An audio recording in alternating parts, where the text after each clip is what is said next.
बोले भगवान महावीर स्वामी की, आचार्य कुंद कुंद स्वामी की, आचार्य गुरुवर विद्यासागर मुनि महाराज की।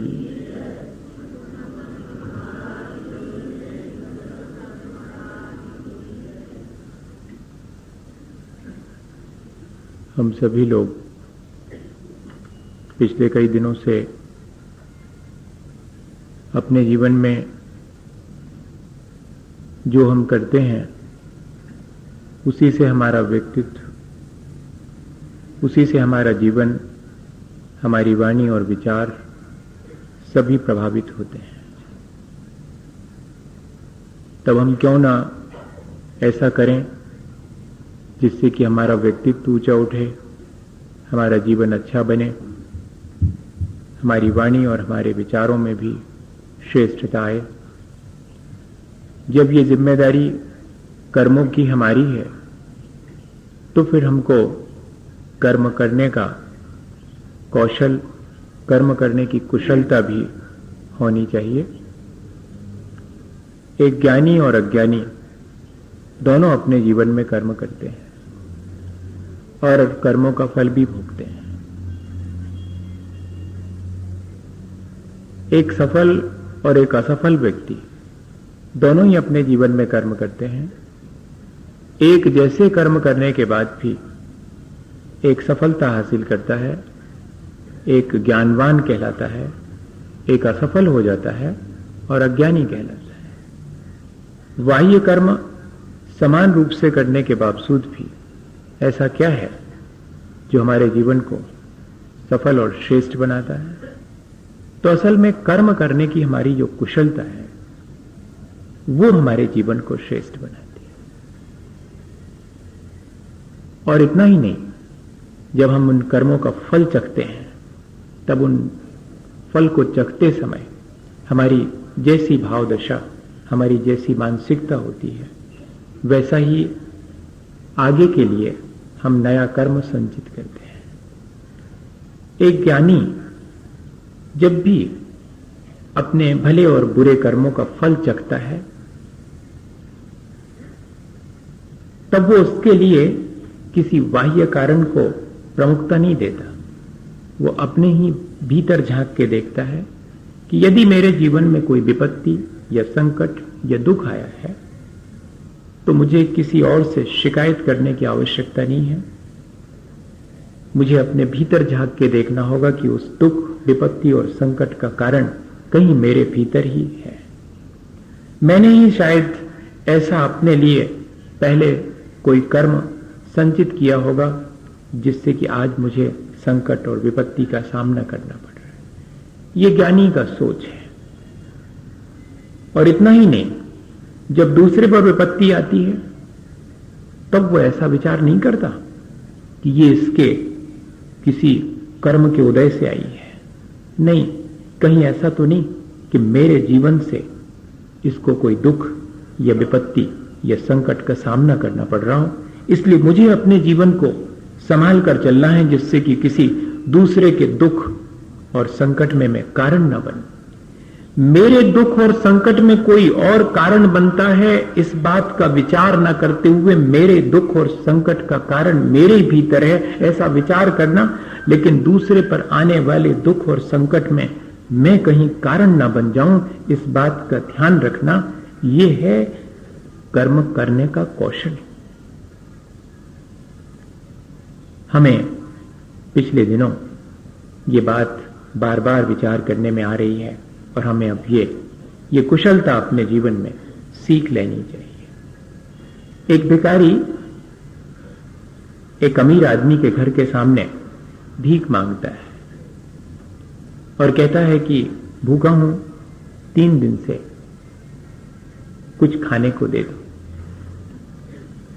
लेकिन उसके अपने भी किसी संचित कर्म का ऐसा संयोग है, ऐसा उदय है कि कोई उसकी इस बात को सुनकर विश्वास नहीं करता और उसके प्रति दया का भाव नहीं रखता।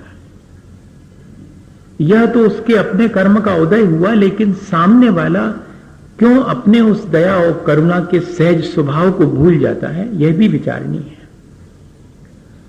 और दुत्कार करके भगा दिया जाता है उसे, फिर भी वो थोड़ी और जब विनय करता है, याचना करता है, तब घर में जो सेठानी है वो आपे से बाहर हो जाती हैं और फर्श पहुंचने का जो गीला कपड़ा है वो उठा करके फेंक करके उसे मार देती है। लेकिन मजे की बात यह है कि वो भिखारी इसके बावजूद भी प्रसन्न है।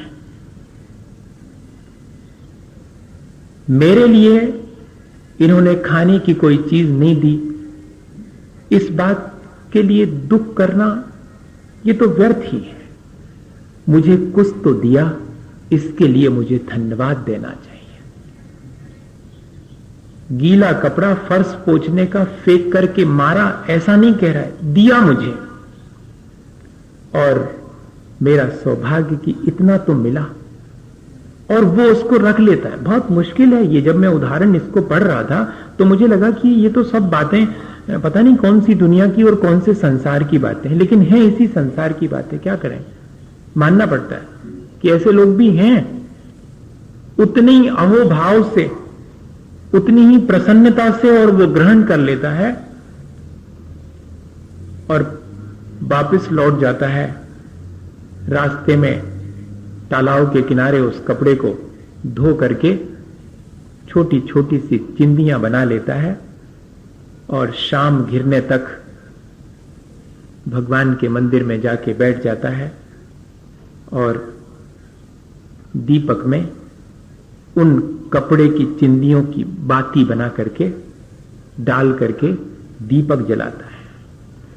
और उस दीपक से भगवान की आरती करते समय क्या प्रार्थना करता है कि मेरा सौभाग्य, मैं आपसे अपने लिए क्या मांगूं, सेठानी के लिए मांगता हूं कि उनके जीवन में क्षमा का दीप जले, उनके जीवन में प्रेम का उजाला हो। ईश्वर से मांग रहे हैं। ऐसा कर्म करने का कौशल, इतनी कुशलता क्या हमारे भीतर है? अपनी जरा जरा सी संकट और विपत्तियों और दुख में हम किस किस को दोषी ठहराने का मन बना लेते हैं और ठहरा भी देते हैं, लेकिन किसी को भी ना वो दोषी ठहरा रहा है, ना किसी से उसे शिकायत है। वो तो सिर्फ अपना कर्तव्य कर रहा है। आपने मुझे जो दिया उसमें मैं बेहतर क्या कर सकता हूं, मुझे मेरे अपने संचित कर्मों के फलस्वरूप जो भी भला और बुरा फल चखने मिला उसमें मैं कैसे कुछ बेहतर कर सकता हूं, ये विचार। कोई भी मुझे भला और बुरा फल नहीं देता, मेरा किया हुआ मुझे भला और बुरा फल देता है। अगर ये चीज हमारे मन में बनी रहे तो हम आसानी से इस संसार में दुखों को जीत सकते हैं। अपने लिए दुखों का इंतजाम हम सोचते हैं कि कोई और करता है, लेकिन अपने लिए हर व्यक्ति दुखों का इंतजाम खुद करता है। जैसे हम अपने लिए सुख का इंतजाम करते हैं, किसी दूसरे को उसका श्रेय नहीं देना चाहते। बताइए कौन अपने सुखों के लिए दूसरे को श्रेय देगा? किसी ने दिया आज तक? किसी ने नहीं दिया होगा। मैं सुखी हूं, मैं अपनी वजह से सुखी हूं, किसी और की वजह से सुखी थोड़ी हूं। लेकिन मैं दुखी हूं तो किसी और की वजह से दुखी हूं, मैं अपनी वजह से दुखी नहीं। ये ध्यान ही नहीं जाता। नहीं, जिस तरह से मैं सुखी हूं तो अपनी तरह से सुखी हूं, उसी तरह अगर मैं दुखी हूं तो उसकी जिम्मेदारी भी मेरी है। मेरे भीतर उसका कोई कारण मौजूद है। अगर सुख सुविधा के साधनों के अभाव होने से कोई दुखी है, या कि सुख सुविधा के साधन मिल जाने पर फिर सुख होना चाहिए, साधन मिल जाने पर फिर सुख होना चाहिए। लेकिन बहुत से ऐसे लोग हैं जिनको कि सुख सुविधा के साधन मिलने पर भी दुखी देखा जाता है। अच्छा, तो फिर पद प्रतिष्ठा का अभाव होने से शायद दुख होता होगा। अरे, तो ऐसे तो बहुत सारे लोग हैं जिनको पद प्रतिष्ठा मिल जाती, इसके बाद भी वे दुखी रहते हैं। अरे नहीं, तब तो शरीर स्वस्थ होता होगा, तब सुख मिलता होगा। शरीर की अस्वस्थता से दुख होता होगा। तो जिन जिन के शरीर स्वस्थ हैं उनके भी बहुत सारे दुख हैं। तब तो फिर न पद प्रतिष्ठा से सुख के अभाव में दुख मिलता है, न सुख सुविधा के साधनों के अभाव में, न शरीर की अस्वस्थता के अभाव में दुख मिलता है। तो दुख का कोई तो कारण होगा। ये सब बाह्य कारण हैं दुख के। इनके होने नहीं होने पर भी हमारे अंतरंग का कारण अगर मौजूद है, हमारे भीतर अगर हमने असाता कर्म का संचय करके रखा है, तो वो असाता अपना फल हमें अवश्य देगी। और मैं अपने लिए असाता कमाता कैसे हूं, हमें सिर्फ इस पर विचार करना है, ताकि आगे मेरे जीवन में असाता, मेरे जीवन में दुख, संकट और विपत्ति ना आए। कोई कितना भी बाहर से मेरे जीवन के लिए संकट उत्पन्न कर सकता है, लेकिन जब तक मेरे असाता का भीतर कारण मौजूद नहीं होगा, तब तक कोई भी मुझे कितनी भी विपत्ति में डाल दे, वो विपत्ति भी मेरे लिए संपत्ति का काम करेगी। और ऐसे सैकड़ों उदाहरण भरे पड़े हैं। पुराण ग्रंथों को उठा करके देखें कि कितने कितने लोगों को विपत्ति में डाला, लेकिन उनके अपने संचित कर्म भले थे, इसलिए वो विपत्ति भी उनका कोई बिगाड़ नहीं कर पाई। तो भैया, मेरे अपने संकट और दुखों का कारण मेरे भीतर मौजूद है, तो मैंने ऐसा क्या किया होगा जिससे कि मेरे दुख और संकट आए, इस पर विचार करना चाहिए। आचार्य भगवंतों ने हमें विचार करके और दे दिया है एक सूत्र कि दुख शोक तापा क्रंदन बद परिदेव नान्यात्म परोभय स्थानान्य असद वेद्य। मैंने अपने लिए आज वर्तमान में जो मैं दुख भोग रहा हूं, उसका इंतजाम जो मैंने किया है, वो कौन से भावों से मैं अपने असाता का कर्म का संचय करता हूं, अपने दुखों का मैं स्वयं इंतजाम करता हूं। बड़ा ऐसा लगेगा कि अपने दुख का इंतजाम कोई खुद करेगा क्या? अज्ञानतावश हम क्या नहीं करते, मोह के वशीभूत होकर हम क्या नहीं करते, अपनी हमारी आसक्तियां हमसे क्या नहीं करवा लेती, हमारे दुख का उपाय हम अपने हाथ से कर लेते हैं। वो तो जब थोड़ी समझ आती है तब अपने ऊपर रोना आता है या हंसी आती है कि अरे ये हम ही हैं जो हमने ऐसा किया और हमने अपने दुख का इंतजाम कर लिया। पर आचार्यों ने तो सूत्र लिख दिया। कितनी चीजें, दुख शोक ताप आक्रंदन बध परिदेवनानी आत्म पर उभय स्थानानी असद वेद्यस्य। मेरे भीतर अगर मैंने असाता संचय की है, जिसका कि फल मुझे आज भोगना पड़ रहा है, तो उस समय मैंने क्या क्या किया होगा, स्वयं भी दुखी और दूसरे को भी दुख में डाला होगा।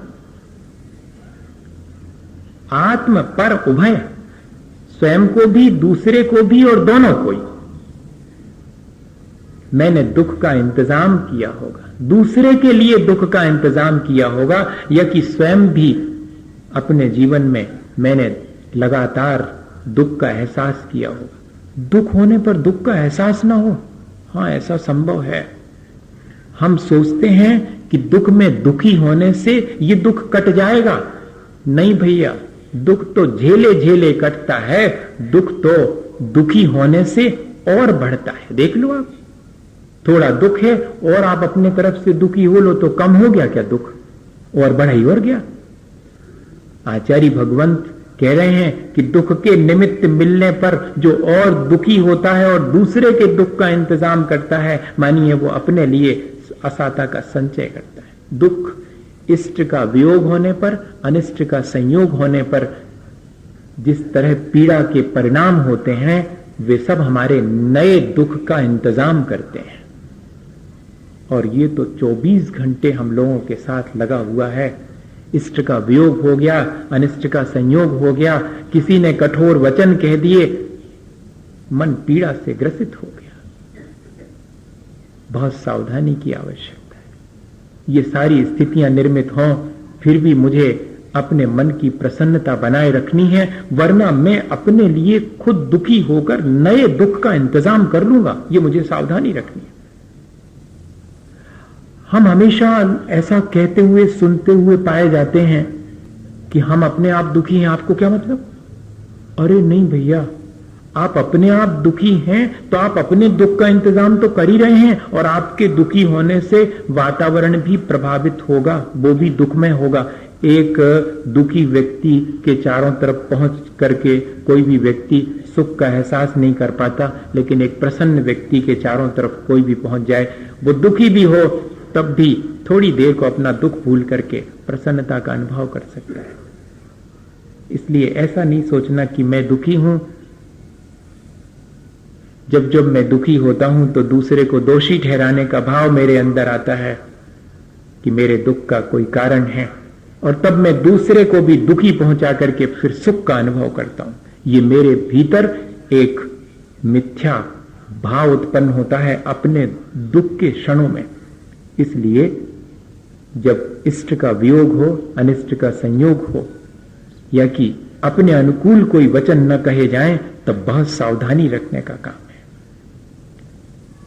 शोक किसी हितैषी व्यक्ति के विच्छेद हो जाने पर कोई कारण निर्मित हो जाता है। डायवर्स कैसे होता है? कल तक जिसके सामने ये कहते पाए जाते थे कि तुम्हारे बिना एक क्षण नहीं रहूंगा, उसी के साथ हमारी भाव दशा ये बनती है कि ये कहते पाए जाते हैं कि तुम्हारे साथ एक क्षण भी नहीं रह सकूंगा, और विच्छेद। और फिर बाद में जो निरंतर एक पीड़ा का भाव होता है उसे कहते हैं शोक। दुख और शोक में इतना फर्क है। हितैषी व्यक्ति से अपने किसी कारण से जब विच्छेद हो जाता है, तब भीतर ही भीतर उस मोह की वजह से और हमारे अंदर जो पीड़ा उत्पन्न होती, जो दुख होता, उसको शोक नाम दिया है। ऐसा भी जीवन में आता है, ऐसे क्षण भी जीवन में आते हैं। सावधानी रखें, नहीं तो अपने जीवन में ये जो शोक किसी पुराने वजह से आया है, पर आगे का इंतजाम और कर लेगा ये। और ताप, किसी को भी कठोर वचन नहीं बोलना, क्योंकि किसी के भी कठोर वचन सुनकर के भीतर भीतर जो एक जलन उत्पन्न होती है, जैसे कि हमने एक आपको उदाहरण सुनाया था कि शेर जब घर आ गया था तो जीवन साथी ने कह दिया था कि ये शेर थोड़ी, ये तो गधा है, हमारी लकड़ियां लाता है जंगल से। तब वो जो एक वचन था वो उसके भीतर घाव की तरह जलन देता था, जैसे कि घाव जलन देता है। वो कहलाता है ताप, उसको संताप भी कहते हैं। आक्रंदन, जब सहन नहीं होता है भीतर का दुख, तब जब हम जोर जोर से आंसू बहाते हुए क्रंदन करते हैं, वीपिंग जिसको कहते हैं, वो आक्रंदन है। ये आक्रंदन भी हमारे आगामी असाता के बंध का कारण है। ये ध्यान रखना, हमारे असाता का इंतजाम हम इस तरह से करते हैं। किसी और को भी हम इसी तरह अगर रुलाते हैं, किसी और को भी संताप में कारण बनते हैं, तब भी हम अपने ही असाता का बंद करते हैं, और स्वयं भी अगर इन परिणामों को करते हैं तो हमारे लिए ये दुख की संतति बढ़ती ही चली जाती। इस दुख की संतति को बढ़ाने वाले हम स्वयं हैं। दुख ही दुख की संतति को बढ़ाता है। ये बहुत सावधानी की आवश्यकता। परिदेवन, जिंदगी भर जिनके गुण नहीं गाए उनके मरने पर और गुणगान करते हुए रोना, ये परिदेवन कहलाता है। हां, ऐसा भी करते हैं अपन। जिंदगी भर जिनकी निंदा करी होगी, जिनके गुणों का ध्यान नहीं दिया होगा, उनके मरण के बाद उनके गुणों को याद कर करके और फिर हम रोते हैं, हिलक हिलक करके रोते हैं। तब और हम नए दुख का इंतजाम करते हैं। ये इतने कारण आचार्य भगवंतों ने हमारे अपने दुख के बताए हैं, और कोई बाहरी कारण नहीं है। ये मेरी अपनी भाव दशा ही मेरे दुखों का कारण बन जाती है। और इतना ही नहीं, जब अकलंक स्वामी के, ये तो जो अपन उमा स्वामी महाराज के चरणों में बैठे तो उन्होंने हमें ऐसी सलाह दी, और अकलंक स्वामी के चरणों में बैठे तो इतने महान आचार्य कहते हैं कि अपने जीवन को जो यूं ही व्यर्थ बर्बाद करते हैं वे अपने दुखों का इंतजाम खुद करते हैं। दूसरे के लिए दुखदायी कार्य करना, हिंसा के उपकरणों को उत्पन्न करना, उनका व्यापार करना, पेस्टिसाइड, विष इत्यादि, इन सब की मैन्युफैक्चरिंग करना, उनकी सेलिंग करना, डीलरशिप ले लेना इनकी, ये सारे अपने दुखों का इंतजाम है। जितने भी कार्य दूसरे के लिए दुख पहुंचाने वाले हम करते हैं वे सारे कार्य अंततः हमारे दुख का कारण बनते हैं। और सबसे बड़ी चीज तो कि अपने जीवन को व्यर्थ यूं ही बर्बाद करना, अपने जीवन से कोई भी सार्थक कार्य नहीं कर पाना पूरे जीवन भर, ये असाता के बंध का बहुत बड़ा कारण है। ये अकलंक स्वामी तत्वार्थ राजवार्तिक में लिख रहे हैं। कभी अपन देखें इन बातों को और अपने जीवन में विचार करें। जब अपने ऊपर अपने ही बांधे गए दुखों का बोझ भारी हो जाए और हमसे झेला नहीं जाए तो हमें क्या विचार करना चाहिए? अब जरा सा ये विचार कर ले। ये तो विचार कर लिया अपन ने कि मेरे अपने ऊपर जो दुखों का बोझा मैं ढो रहा हूं वो मैंने ही बांधा है। जैसे कि मैं सामान की पोटली ये सोच करके कि मेरे पास इतना सारा सामान है वो बांध करके सिर पे रख लेता हूं और उसका बोझा ढोकता हूं। लगता है कि जैसे कि मैं बहुत सारा सामान लिए हूं, लेकिन मैं तो उसके बोझ से दबा जा रहा हूं, ये दिखाई नहीं पड़ता। ऐसे ही जब जब मैं दूसरे के दुख का इंतजाम करता हूं तो सोचता हूं देखा कैसा बच्चों को दुख में डाला, लेकिन उस समय मैं अपने सिर पर दुखों का जो बोझा बांधता हूं उसकी तरफ ध्यान नहीं जाता। आचार्य भगवंत ध्यान दिला रहे हैं कि अगर चलो अज्ञानतावश मोह के वशीभूत होकर, आसक्ति के वशीभूत होकर के और मैंने अपने दुख का इंतजाम कर लिया है तो उपाय क्या है? तो उपाय बताते हैं कि ये तो हो गए अपने असाता के उपाय। साता के उपाय की चर्चा नहीं करूंगा आज, साता के उपाय की तो कल चर्चा करूंगा अगले सूत्र की। लेकिन आज तो सिर्फ ये देख लूं कि इन दुखों के आ जाने पर मैं क्या करूं, मैं क्या कर्म करूं। ये तो ठीक है कि मेरे अंदर जो भी साता है उसके लिए मैंने क्या क्या करा होगा उस पर विचार कर लेंगे और आगे के लिए तैयारी कर लेंगे कि और साता बने वो अपन अलग से करेंगे। लेकिन आज अब तो जबकि मेरे ऊपर दुखों का बोझा इतना भारी हो गया है, मेरे इस पल्ले में कुछ साता है ही नहीं, तब ऐसी असाता की स्थिति में मैं क्या करूं, क्या उपाय करूं? तब उसके लिए आचार्य भगवंत कहते हैं कि सबसे पहली चीज दूसरे से अपेक्षाएं कम करो, शिकायत कम करना कम करो। जब भी दुख आवे तो कम से कम दूसरे ने दुख दिया है ऐसा विचार ही मत करो। मेरे ही भीतर दुख का कारण है भैया, तुमने कुछ नहीं किया। सामने वाला अगर ये फील भी करे कि मेरी वजह से आपको दुख पहुंचा तो उसके पैर छू करके कहना कि नहीं ऐसा मत करो, आपकी वजह से मुझे कोई दुख नहीं है, दुख तो मेरे भीतर है, मैंने ही कुछ ऐसा किया होगा जिससे कि मुझे दुख पहुंच गया है। कोई अगर मुझे दुख के कारण भी निर्मित करे तब भी मैं उससे यही कहूं कि तुमने मेरे लिए क्या, तुम क्या दुख दोगे मुझे? मेरे कर्म मुझे दुखी कर रहे हैं, तुम्हारे कर्म तो तुम्हें दुखी करेंगे, मुझे थोड़ी दुखी करेंगे। किसी के कर्म किसी और को दुखी करें ऐसा नहीं होता, हमारे कर्म हमें दुखी करते हैं। तुम वो जो हमें दुख पहुंचाने का कर्म कर रहे हो उसका फल तुम्हें जब मिलेगा वो तुम्हें दुखी करेगा। अभी मैं तुम्हारे किए गए कर्म से थोड़ी दुखी हूं, मैं तो अपने किए कर्म से दुखी। और ये बहुत कठिन है, ये विचार आना बहुत कठिन है, लेकिन करना तो पड़ेगा। आज नहीं करेंगे कल करेंगे, कल नहीं करेंगे परसों करेंगे, पर आना चाहिए। और देखो भैया, अपने दुख से दुखी लोग ज्यादा नहीं है, दूसरे के दुख से दुखी लोग तो और ही कम हैं। अपने दुख से दुखी लोग तो संसार में मिल जाएंगे कि उनको शरीर ठीक नहीं मिला, आर्थिक स्थिति कमजोर है, पद प्रतिष्ठा नहीं मिली, सुख सुविधा के साधन नहीं मिले, सो इस वजह से दुखी है। ऐसे लोग तो बहुत ज्यादा नहीं है और इससे भी कम हैं ऐसे लोग जो दूसरे के दुख से दुखी हैं कि भैया इनके दुख कैसे दूर करूं। ऐसे तो महान लोग हैं, वो कहीं मिल जाएं तो पैर छू लेना, जो दूसरे के दुख से दुखी हो। अपने दुख से दुखी तो संसार में बहुत मिलेंगे, वे भी लेकिन उतने नहीं हैं, उससे भी ज्यादा हैं दूसरे के सुख से दुखी। हां, दूसरे के दुख से दुखी बहुत कम, उससे ज्यादा अपने दुख से दुखी, और सबसे ज्यादा दूसरे के सुख से दुखी लोग, कि दूसरा क्यों सुख से जी रहा है, इस बात की बड़ी तकलीफ।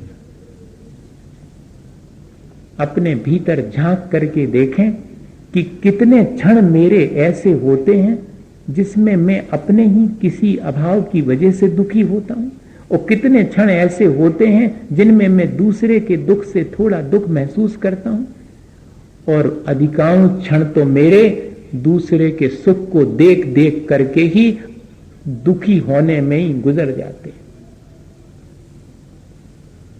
और ऐसे दूसरे के सुख से दुखी लोगों को तीर्थंकर भी आ जाएं, भगवान भी आ जाएं तो सुख ही नहीं कर सकते। जो दूसरे के सुख से दुखी है उसके लिए दुख से बचने का कोई इंतजाम नहीं। अपने दुखों से बचने का तो उपाय, बेटी का ब्याह करके विदा कर रहे हैं, दुखी है मन, लेकिन प्रसन्नता है कि सुख से रहेगी, कोई असाता नहीं बंध रही, आंसू गिर रहे हैं फिर भी। बेटा जा रहा है विदेश पढ़ने के लिए, आंसू टपक रहे हैं, सिर पर हाथ फेर के विदा दे रहे हैं, पर मन प्रसन्न है, भविष्य उज्जवल हो जाए, इतना ही चाहते हैं। धर्मात्मा का संयोग मिला, एक दिन धर्मात्मा दूर जाता है, तब उसको भेजने जा रहे हैं, आंखों में आंसू हैं, लेकिन मन प्रसन्न है कि जब तक ये रहे तब तक हमने धर्म सीख लिया, अब धर्म हमारे साथ है, ये भले ही दूर चले जाएं लेकिन धर्म तो दे करके जा रहे हैं। तब भी कोई असाता नहीं बंधेगी। दूसरे के दुख से दुखी होने वाले को भी साता ही बनती है, और इस तरह के विचार करने वाले को भी साता ही बनती है। असाता तो तब बनती है जबकि हम दूसरे के सुख को सहन नहीं कर पाते हैं और भीतर ही भीतर शोक संताप से ग्रसित हो जाते, तब और नई असाता का बंध करते। एक उदाहरण है, शायद मैंने पहले सुनाया हो, पर इस अवसर पर फिर से अपन उसको रिवाइज कर लें। कैसे हम अपने लिए दूसरे से दुख कमा लेते हैं, हमारे अंदर आदत बन जाती है, कितनी भी सुख सुविधाएं हमें मिल जाएं फिर भी हम सुखी नहीं हो सकते, कितना भी सब हमारे लिए फुल फैसिलिटीज मिल जाएं, लेकिन जिसने दुखी रहने की आदत बना ली उसको भगवान भी सुखी नहीं कर सकते। हमें इस आदत को छोड़ना चाहिए, अपेक्षाओं को घटाना चाहिए, शिकायत की प्रक्रिया को कम करनी चाहिए, तब हम दुख से बच पाएंगे। और इतना ही नहीं, मैंने जीवन में जो सार्थक किया है उसका विचार करने से दुख कम हो जाते, निराशा नहीं होती। हाँ, एक पेड़ की पत्ती टूटते समय कांप रही थी, कवि ने कल्पना करी और उसको दिलासा दी कि तुम क्यों कांप रही हो, तुम क्यों घबरा रही हो, अरे तुम्हारा जीवन तो सार्थक हो गया, तुमने वो जो थोड़ी सी छाया किसी को दी है, ये क्या कम है?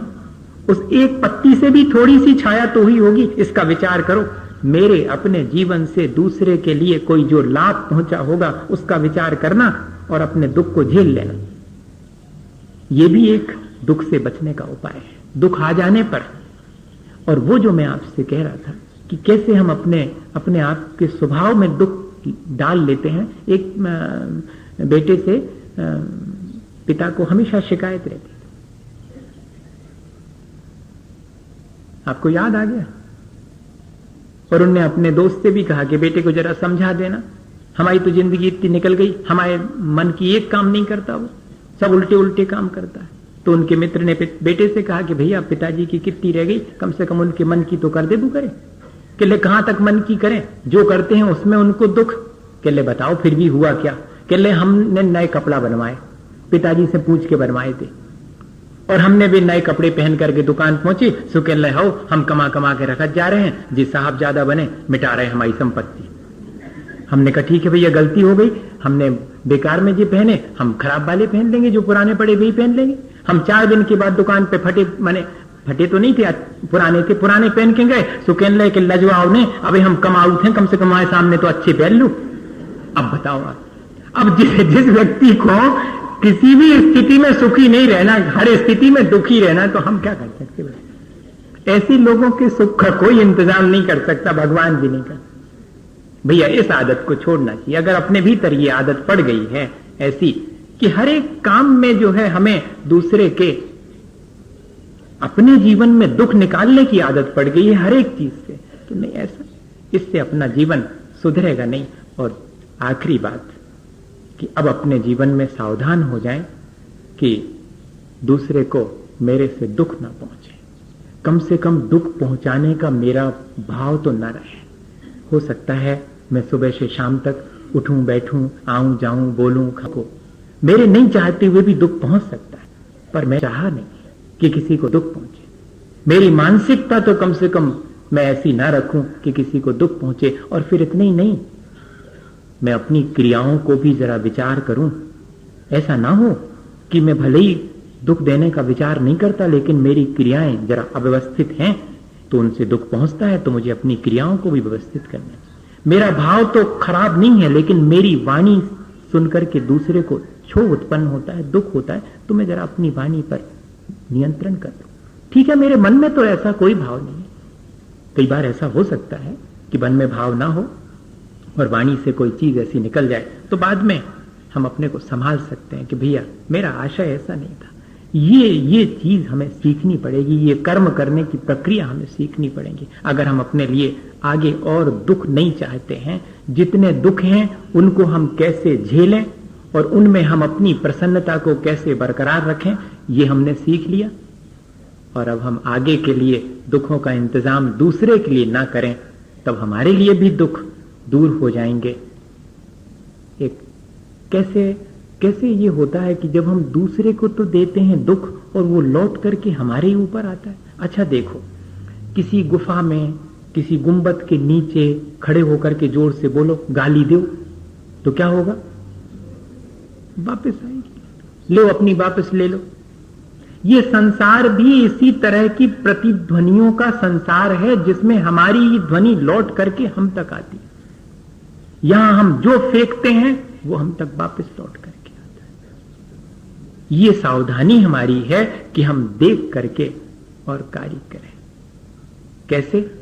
एक उदाहरण है।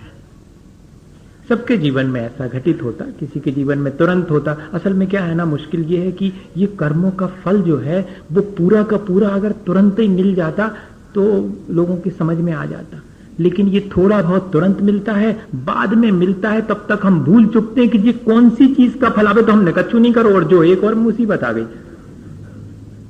हम अच्छे चले जा रहे और जब मुसीबत आ गई। ये असल में तुरंत के तुरंत मिलकर के हिसाब चुकता हो जाता तो भी था, लेकिन ऐसा नहीं है। इसके आफ्टर इफेक्ट्स बहुत होते हैं, दूरगामी परिणाम बहुत होते हैं जो हम एक क्षण में करते हैं। वो कहते हैं ना कि तवारीखों के वे मंजर भी हमने देखे हैं, जब लम्हों ने खता की और सदियों ने सदा पाई। एक क्षण को हम चूके थे और कई कई दिनों तक हमें उसका पनिशमेंट, उसका फल भोगना। ऐसी स्थिति हमारे साथ बन जाती है, इसलिए बहुत सावधानी की आवश्यकता। किसी के जीवन में तो तुरंत रिटर्न होके आता है। उसका उदाहरण है एक व्यक्ति, ये माने सच्ची घटना है। एक व्यक्ति ने अपने बेटे की शादी में बेटी वालों को इतना अधिक परेशान किया, इतनी तकलीफ पहुंचाई कि जो देखने वाले सज्जन पुरुष थे उनको भी अच्छा नहीं लगा कि भाई ये तो ठीक नहीं। और उसमें से एक व्यक्ति ने आकर के, ये कन्हैयालाल प्रभाकर मिश्र ने लिखा है, उनके जीवन का संस्कार, उन्हीं ने लिखा कि मैंने जाकर के उनसे कहा कि ये आपको शोभा नहीं देता। तो मालूम उन्होंने क्या कहा? अरे कहना तुम नहीं जानते, गन्ने को निचो जब ही रस निकलता है। ऐसा उदाहरण दे। इतना सब करने के बाद भी क्या उदाहरण दे रहे हैं वो कि गन्ने को निचो तब रस निकलता है। इनने कहा भैया ऐसे व्यक्ति से अपन, जो आदमी के स्तर से नीचे उतर जाए, उससे बात करने का क्या औचित्य है? कोई औचित्य नहीं। तो ये अपने एक तरफ हो गए। 2-3 साल के बाद उन्हीं सज्जन की, जिनकी बेटे का ब्याह हुआ था, अब बिटिया का ब्याह हुआ। और उनकी बिटिया के ब्याह में बेटे वाले ने उनकी जो दुर्दशा करी सो लोगों से देखी नहीं गई। हाँ, उसी जीवन में। और अब की बार रास्ते में मुंह लटकाए और फिर मिल गए वो। भैया उदास क्यों हो, क्या बात हुआ? अब बिटिया आ जाएगी, हफ्ते भर में आ जाएगी, इतनी उदासी की? अरे कहने बात नहीं है। कहने बात क्या है? कहने भैया आप तो लड़की वाले को कोई आदमी नहीं समझता। आप कह रहे हो? अरे भैया आप तो लड़की वाले को कोई आदमी नहीं समझता।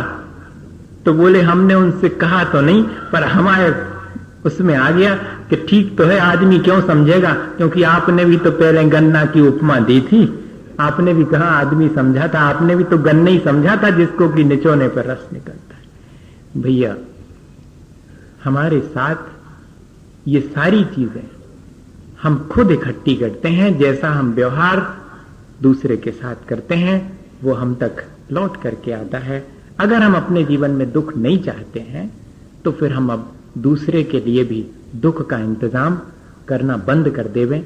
और अगर अपने जीवन में कोई दुख आता है, संकट और विपत्ति आती है, तो उसके लिए भी दूसरे को दोषी ठहराना, उससे शिकायत करना अगर हम बंद कर दें। और तीसरी बात भैया, दूसरे के सुख से दुखी होने की आदत छोड़ देवें और सिर्फ इतना ही विचार करें कि मैंने कुछ ऐसा किया होगा जिससे कि मेरे जीवन में ये दुख और संकट और विपत्ति आई है। अब मैं ऐसा नहीं करूंगा जिससे कि मेरे जीवन में दुख और विपत्ति आवे। अगर यह कर्म करने की कुशलता हम सीख लें तो हमारा जीवन जरूर से बहुत अच्छा बनेगा, इसी भावना के साथ कि हम सब अपने जीवन को अच्छा बनाएं। बोले आचार्य गुरुवर विद्यासागर मुनि महाराज की। हे गुरुवर शाश्वत सुख दर्शक, यह नग्न स्वरूप तुम्हारा है। जग की नश्वरता का सच्चा दिग्दर्शन करने वाला है। जब जग विषयों में रच पच कर काफिल निद्रा में सोता हो, अथवा वह शिव के निष्कंटक पथ में विषकंटक बोता हो। अर्ध निशा का सन्नाटा, वन में वनचारी चरते हो, तब शांत निराकुल मानस तुम तत्वों का चिंतन करते हो। करते तप शैल नदी तट पर, तरुतल वर्षा की झड़ियों में, समतारस पान किया करते सुख दुख दोनों की गणियों में। अंतर ज्वाला हरती वाणी, मानो जड़ती हो फूल झड़ियाँ। भव बंधन तड़ तड़ टूट पड़े, खिल जावे अंतर की कलियाँ। तुम साधानी क्या कोई हो, जग को दे दी जग की निधियाँ। दिन रात लुटाया करते हो, शम शम की अविनश्वर मणियाँ। हे निर्मल देव तुम्हें प्रणाम, हे ज्ञान दीप आदम प्रणाम। हे शांति त्याग के मूर्तिमान, शिव पथ पंथी गुरुवर प्रणाम। मिथ्यात्म नाश रेखो, ज्ञान के प्रकाश रेखो, आपा पर भाष रेखो, भानु की बखानी है। द्रव्य दान वेखो, बंध वेद भान वेखो, सफर पिछान वेखो, परम प्रमाणी है।